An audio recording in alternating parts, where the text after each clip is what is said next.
Good morning, Southern California, AM 1220 KHTS. Your host, Fred Arnold, on the Santa Clarita Valley Chamber of Commerce Business Spotlight. Joined by Phil Beakes. Did I get that right? Yeah. Phil Beakes, a leader. He's a consultant working with leaders. Is the best way to describe him. Leaders, they're everyone from a CEO to moms running a household. But I want to address it and we're going to talk about this today. And I always do this to Phil. I change up the storyline a little bit. But I think a leader is anybody in your organization. And I think there's leadership up. And we're going to talk about reversing the org chart. But what are your thoughts when I just say a leader can lead up, a leader can lead sideways, a leader is everyone in the organization? I 100% agree with you. And thank you for having me back. The concept came from when I founded my first company, and we got up to about employee number 30, and I realized I was spending my whole life solving people problems rather than solving the problems for my clients. And we just kind of intuitively reversed the chart on them. I mean, the organizational chart typically is you got the CEO or the board, chairman of the board on top, and then it goes through the different managers, so all the way down to the people doing the work. Well, I believe in reversing that. And the guy on the very top of my chart is who? The one that's talking to the customer one-on-one, answering the phone. The guy on the top of the chart is my customer. Yeah, okay, got it. And then the next one down is... And the most important person in the organization is the one having direct contact with them. But so you'll notice something, and I want to throw something out there. Go into any bank, and the lowest paid typically person talking to the customer is the teller, and the person furthest away is the CEO. Yeah, he's hiding in the manager's office with the door closed. Yeah. Exactly. Well, not all banks, but most banks. Yeah, I agree with you. Yeah. So the solution or the problem is that obviously, with a top-down environment, you got one guy who's supposed to make all the marketing and service decisions for the entire organization. Everybody's phoning home for solutions. This person doesn't have a life. This could be a mom with a bunch of teenagers that aren't doing their chores. It's like it's the same issue, right? So when you reverse that chart, everybody below the person who is taking care of the customer has one job. That's to keep the company out of the way of the people taking care of the client. Okay? So now, when there's a problem, the customer's got a problem, the organization's got a problem, come to me, if I'm the leader, with your solutions. You're the expert at the job, not me. So come to me with 2 or 3 solid solutions. We'll huddle with the budget and all that stuff and try to solve it for you and hand it back to implement. It works great. You never have the person saying, it's not my job.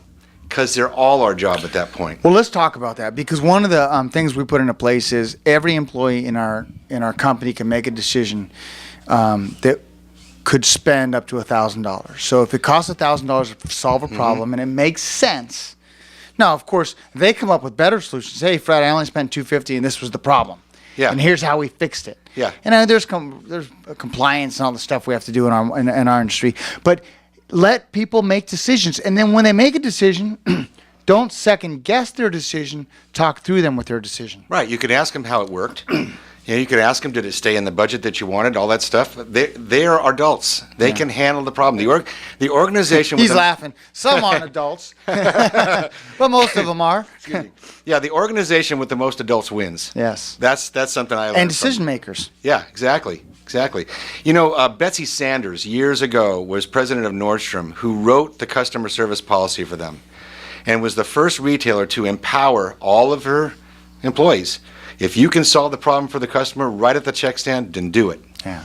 And everybody went, oh my gosh, what a service, deal. Well, you're doing it too. Yeah. It's the only way to go. Absolutely critical. Now, I want to address a topic. A good friend of mine, her boss had recently resigned, and it almost seemed like everybody's now coming to her. So now she's solving all the problems, and all the weight of everything is on her.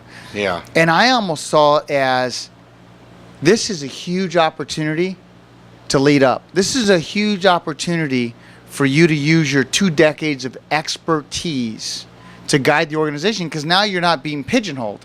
You're not do this, now do this, now do this, now do this. Now, you've seen the company, now you can be a leader up. And she is. She's an outstanding leader. Excellent. What's there to be said where you're kind of that, I don't want to say middleman, you're the worker. You're the hard worker. You're putting out product. You're getting information from different, but you're almost leading up. You're almost trying to task manage what the CEO wants, what the VP wants, what the director of sales wants. Let's talk about that person. Okay. The CEO or the president or the director of sales, they have their biggest job is to set the strategic direction of the company. They set up the the marketing plans or whatever, but it's the guy implementing that plan Or gal. or gal. Yeah, I didn't mean that generically. The person who is the implementer of that plan is the one I want to listen to, because frankly, they're the most educated person in that problem. Aren't they? I mean, if I'm running a machine shop and I haven't been at a machine shop in a machine for 10 years because I'm the founder and I'm stuck in my office, I'm going to ask the guy who's running it every day, Yeah. what's the best way to go? Right. And he solves the problem.